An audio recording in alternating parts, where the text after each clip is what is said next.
Պարոն վարչապետ, դուք անդրադառնալով այն մեկնաբանություններին, որ այս օրերին հնչում են, որ դուք խախտում եք ըստ էության սահմանադրություն օրենքները միջամտելով եկեղեցու գործերին, դուք մեջ բերեցիք սաղմոսներ, սաղմոսով պատասխանեցիք, բայց վարչապետի լիազորությունները կարգավորվում են սահմանադրությամբ եւ օրենքներով, որոնք ըստ էության հստակ սահմանում են վարչապետի լիազորությունները։ Հիմա դուք իսկապես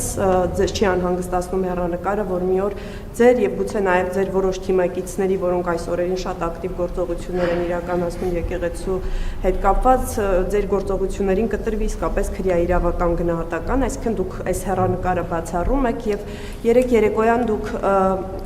հրապարակեցիք հերթական ռելիզը հաղորդագրությունը, չգիտեմ դուք ոնց դա կանվանեք, որ կայացել է խորհրդի նիստ, որը ձևավորել եք 10 հոգևորականների հետ եւ այնտեղ նշվեց, որ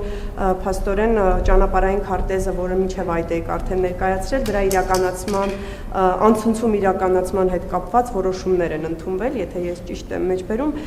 հնարավոր է մանրամասնեք ինչ որոշումներ եք կայացրել եւ ինչ եք պատրաստվում անել, ըստ էության կաթողիկոսը մի քանի անգամ այս ընթացքում ակնարկել է, որ նա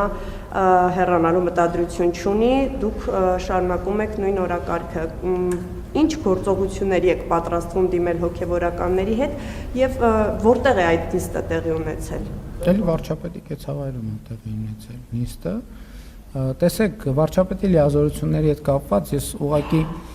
քանի որ ձեր հարցի մասին նախապես չգիտեի, չեմ պատրաստվել, բայց ես օրինակ որտեղ է գրած վարչապետի այնտեղ որտեղ գրած է վարչապետի լիազորությունների մասին, օրինակ վարչապետը լիազորություն ունի բրիֆինգ անելու։ Կա գրած վարչապետի լիազորությունների մեջ, որ վարչապետը չէ, մի ունի, հələ մի հատ կնայենք, հետաքրքիր է, որտեղ է ֆիքսված, որ վարչապետը ինքն էլ ամեն շաբաթ բրիֆինգ անելու իրավունք ունի, լրագրողների հարցերին պատասխանելու իրավունք ունի։ Ես նկատի ունեմ, կառավարություն վարչապետը ես կարծում եմ, որ երկրի հանրային նշանակություն ունեցող հարցերին պետք է անդրադառնա։ Անկախ նրանից հիմա ես օրինակ վարչապետը ռիլ նկարելու եւ հրապարակելու իրավունք ունի, թե չունի։ Ինստիտուտների միջև եւ դրա համար եւ դրանով ես կամրջում եմ վարչապետի ինստիտուտը, կամրջում եմ քաղաքացու ինստիտուտի հետ, կամրջում եմ Հայաստանյաց առաքելական Սուրբ եկեղեցու հետևորդի ինստիտուտի հետ, կամրջում եմ նոր կտակարանի ինստիտուտի հետ եւ այլն եւ կամրջում եմ աղոթքի ինստիտուտի հետ, կամրջում եմ քաղաքացու ինստիտուտի հետ եւ այլն եւ այդպես շարունակ։ Ինչ վերաբերում է թե մենք ինչ ենք պատրաստվում անել,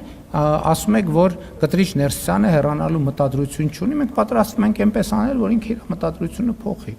Իսկ ոչ մեկ էլ հեռանալու մտադրություն չի ուներ, մետով է ասում, որ Սերժ Սարգսյանն էլ հեռանալու մտադրություն չուներ, բայց ստիպված էր հեռանալ։ Նույնն է Կտրիչ Ներսյանը ստիպված կլինի հեռանալ։ Բայց մենք դա էլ եմ ասում, ոնց որ արել ենք, դա մենք կանենք անցնցում քրիստոնեական հանդուրժողականությամբ եւ սիրով տոգորված։ Եվ այն դեպքերում դուք նկատել եք, այնտեղ որտեղ ես հետահայաց ինքնահայեցվել եմ եւ տեսել եմ, որ մենք այդ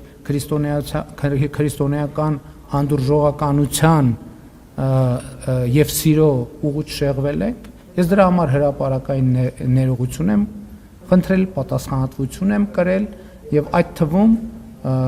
արդեն բազմիցս Հայաստանյաց առաքելական Սուրբ եկեղեցու խորանի առաջ ծնկի եմ գալիս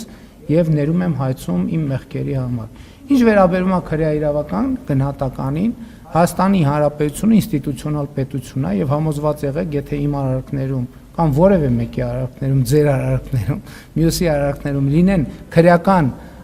պատասխանատվության կամ քրեական օրենսգրքի արձագանքի ենթակա արարքներ, դրանք իրենց արձագանքը անպայման կստանան։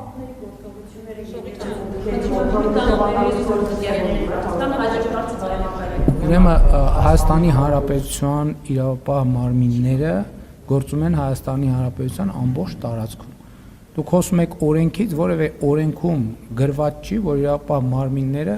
տենց կա, որ չեն կարող մտնել կամ իրավապահ մարմինների մտնելու կարգ գոյություն չունի։ Այդ ամեն ինչը տեղի ունենում օրենքով սահմանված կարգով։ Եվ ինչ որևէ մեկ ուզում ասի, որ Հայաստանի Հանրապետությունում կա տարածք, որտեղ Հայաստանի Հանրապետության օրենքը չի գործում, ոչ ես համաձայն չեմ այդ ձևակերպման հետ։